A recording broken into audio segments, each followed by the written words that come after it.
a figure of great support for us. He's a Marine who in 2009 in Indonesia had a direct encounter with one of the man-made operations, and he is Michael Herrera. He has very courageously come forward. The first time he contacted me, because I know of these sort of operations that he came across on his mission, I told him that every single person I knew who knew about what he had seen had not lived to tell this story. He is enormously courageous. Thank you, and welcome to Michael Herrera.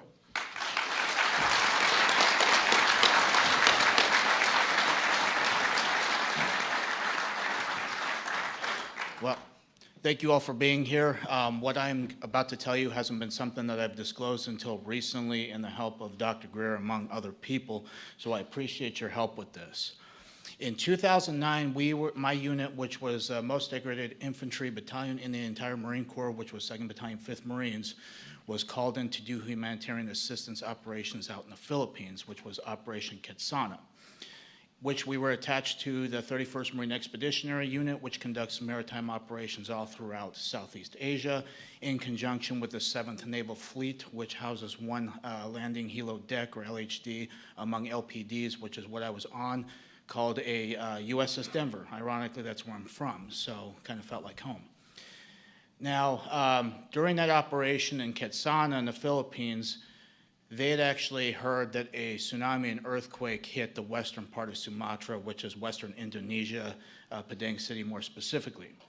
Out of all the ships in the 7th Fleet, the ship I was on was the only one that was routed to that location, which was oddly strange, but then again, this is my first humanitarian operation, so I don't know the logistics of it, but the skipper of the ship would probably know that information. The transportation coming to basically drop off medical supplies, sheltering items, food, purified water, things like that. So they ended up selecting certain Marines to go ahead and do this. We were only in sticks of six Marines, so it had NCOs on top of other Marines to help with that. So we again boarded CH-53 Super Stallions, which are gigantic helicopters that are roughly 100 feet long. I love the design of them. It's my personal favorite. But we ended up boarding this on the ship, and we flew to the southwestern part of the city, which is Padang. And what we were instructed to do at that point through the briefing was to push to a high ground, at least to get better observation. As a Marine, the tactical advantage that you get from having a observation from a top point is you see everything clearly. You could also coordinate from there. We trekked up about 300 meters. At this time, I have a Panasonic camera that has the ability to take photographs. It has a ability to take videos, obviously. When we got to this high point, I was taking video camera, and I had actually turned to the north, which just kind of slopes down. And right there was something that stuck out like a sore thumb, especially with jungle terrain, things like that. Vegetation, very green stuff, was something that stuck out so well. It's always going to be basically imprisoned in my mind for the rest of my life, and it has been for 14 years, was something that was rotating, and it was transitioning between colors like a light matte gray, as well as a dark matte black. So in between, that's what it kept, and it was very smooth. We had all looked at each other as we got online, and we decided to investigate. The further thing I want to say is that I actually took pictures and video of this before we actually trucked down. We had a dump pouch where we basically, if we expend ammunition, we want to retain our magazines, so we put those there. So I dropped my camera in there, and we decided to go down. We didn't have any communications, which was weird, and that was a very odd thing, and it's something that either could have been good that we didn't, or it could have been something that could have been very bad. And it just however you want to look at that. Once we got down this slope, we were approximately 150 meters away from this craft. When we all got to the point where we could see it, just like behind here, again, Mr. Schratt, phenomenal job. You can see that the craft here actually was roughly about 300 feet. And the reason why I know this is because you could fit 3 of the helicopters that we flew in on underneath this craft. It was rotating a clockwise motion. The panels here that you see, the black ones, at least 3 of them, was like a Vanta black, very dark. I have no idea what that was. On the very top, there was like a pyramid structure that you could see the shadowing of it, which would elicit that was a pyramid structure. And it had an audible hum to it, kind of like a guitar amp if you were to unplug that, or like a transformer. It's very audible. If I was to hear that sound again, I could tell you, okay, it's probably this thing or something similar to that. It's very distinct. And the way that it was floating, which was about 10, 15, 20 feet off the ground, it was kind of a very eerie thing to see because I've never seen anything like that in my life. When we got up to that point, we were then intercepted by a team of soldiers or rogue military force, if you will. The most concerning thing about this is they all had American dialects. They had American gear. They had OTVs, black. They had black camouflage. They had very similar setups to what we have, but more high speed, something what you would see special operation groups these days have. They had no insignias on. They had no ranks. They had nothing that would signify who they were.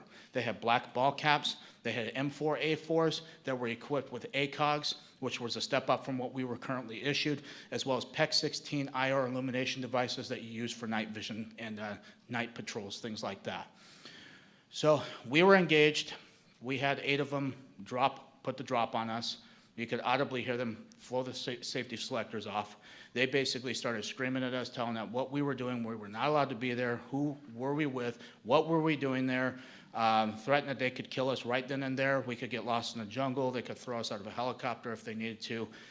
It was very nerve-wracking at that point, especially looking to my fellow Marines and seeing the reactions on their faces too. We were all freaking scared, to say none the less. So with that being said, each Marine was then patted down along with myself. We had our weapons taken from us. They were basically cleared in condition 4, which means they had no round chamber, no magazine in. They dumped our magazines out of our mag pouches as well onto the deck. And then again, because of Marine Corps order, how things are with that, we were told to keep our military ID in our left breast pocket. So they knew that. They asked for our military identification. We gave it to them, obviously, because they have guns in our face. So provided that to them. They had something that looked like modern day smartphones, but this is 2009, so it's not really as high tech compared to obviously today. So they took some pictures of our military ID, and then they had something that remind me of a BAT system, which is a biometrics tracking system that we would use. This is for insurgents or anything like that. It would take fingerprints, it would take retina scans, it would take pictures of them and document them. So if there was other militaries that were coming to relieve our post, they would actually have this information too to know who they are dealing with. That's what it reminded me of, and I had trouble scanning the IDs. As this is going on, we're going back between these guys as well as what's going on in the background. At that time, there was 4 of these trucks, which were F-350s. They were up-armored. They were pretty beefy. They had weapon cases that I've seen before because of something that we've actually loaded weapons into. They had 2 of them that were in the back of each truck. They also had these containers that was illustrated right here, which come to find out through recent revelations from yesterday from somebody who came forward to Dr. Greer. I don't know who they are, but what they had told him and what he has told me is that this gentleman knows exactly what these were used for because they had like a cylinder on the front, which is either for oxygen or what I hypothesized was for vacuum sealing, which believed me to suspect that they were smuggling narcotics or drugs. Come to find out it's more disturbing than that. This gentleman has first-hand account with this and says that it was for people. It's very disheartening, especially because that part of the world have already gotten ravaged, and it's something that is very hard to see right now because of what I've witnessed, and it's very disheartening. And this is why I'm up here. So they loaded these onto this platform that you can see right there, and as they got up there, like I said, I was going back and forth. These guys are still searching our stuff. They're still, pointing their weapons at us. And after the last 2 trucks that I saw that actually got onto that platform unloaded, they had 4 guys in each truck that would unload everything. However they did it, I can't tell you because, again, I was focused on this as well. And these trucks drove off. As that happened, this platform actually rose up off the ground itself. The top part of the craft actually met it down in the middle like this, and it formed into one solid piece. It floated right above the tree line. As soon as it was able to break that tree line, it actually had on the corners of each of these, which was an octagonal shape craft, by the way, on each corner it emanated a light. It was either red, yellow, green, or blue. Only those 4 colors I can distinctly remember. It didn't make any additional high-pitched sounds when it rose up. Once it got past that tree line, it shot over to the left, basically where the ocean was, at so fast, I would estimate probably 3, 4, 5,000 miles an hour instantaneous like that. There was no rotor wash, no exhaust that would disturb the trees, vegetation. The coconuts that were on these trees were not even touched. It produced no sonic boom. This thing was so fast. So as that happened, they basically had told us to turn around. As we turned around, kind of a couple things that went through my head at that point was that we're done. They actually started loading our magazines into our back into our vest in a way that would be hard to get them, to put them into a weapon and to actually, charge the weapon and actually put it around in a chamber. So they put those in. They actually slung our M16s on their back for us, but when they did it, the Marine Corps not really issued the best gear, especially at that time. So the slings back then were, I would say, subpar quality, cut my neck pretty good, and they kind of went in that motion and made sure they were secured so we couldn't really get them as easy. And they escorted us back up this slope. And they told us we were not allowed to look back. 2, that we were not able to talk about this. They were actually, 2 of the guys were actually talking about either, hey, should we smoke these guys right now? That's what they kept saying. It was kind of feeding more into the fear at that point because, again, I don't know who these guys are. I know they had American gear. They had American sidearms as well.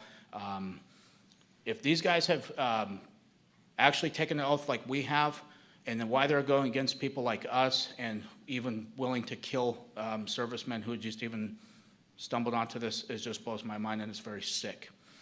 So as we broke atop this hill, we decided to book it. And we ran back to the LZ. There was a gunnery sergeant that was attached to the ship. I don't know this gentleman personally, but I know he's very unhappy with seeing us because we had actually had our weapons slung. We were not combat effective at that point if we needed to be. He asked specifically why we were. We didn't tell him exactly why. We just came up with an excuse. And then we waited for the next CH-53 to approach, and we got on board, flew back to the ship. We turned our weapons in back to the armory. We took our gear off back in our berthing, and we went upstairs to be debriefed by an admiral that I've never seen before, and it was kind of somebody who was out of place. I don't know if he has any kind of relevance to this at all, but if that's the case, if he does, I hope he comes forward with that information. It would be very helpful. So as we're going to go ahead and fast track to a couple days later, which we end up in Subic Bay, which is like the party town in the Philippines.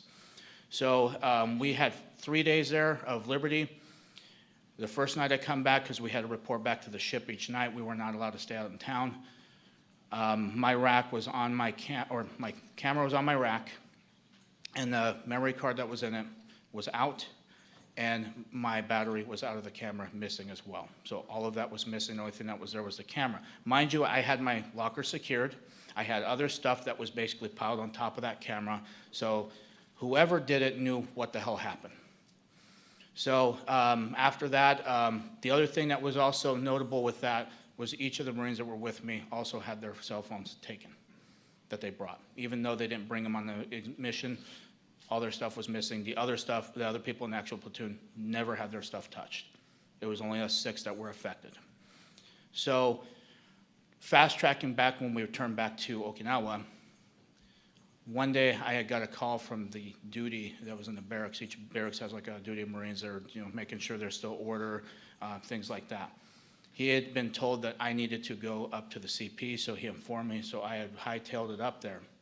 And oddly enough, there was nobody in the building, except for one gentleman who was wearing Air Force dress blues that was missing a name tag, which I understand in Air Force policy or regulations that they were supposed to wear a name tag, and he did not have that. I gave him the proper greeting of the day, gave him the salute.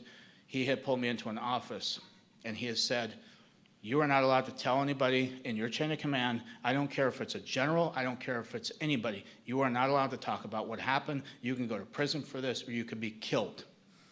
So he slid over a non-disclosure agreement, and it had 2 things that I can recall to this day as I quickly skimmed through it, because again, I had thought we were going to forget about this whole mess. And one was said TSSCI, and the other said Indonesia. There's only 2 things I can recall out of that. So I was forced to sign that. I signed it, and I had got the hell out of there as quick as I could. Before I did that, I tried to ask him who he was, and he would not tell me who he was.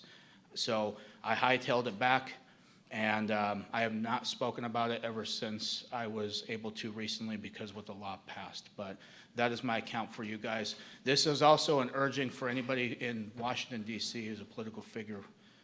Please get this under control because there are people who are either being hurt or killed by this, and it's something that needs to be addressed. Please.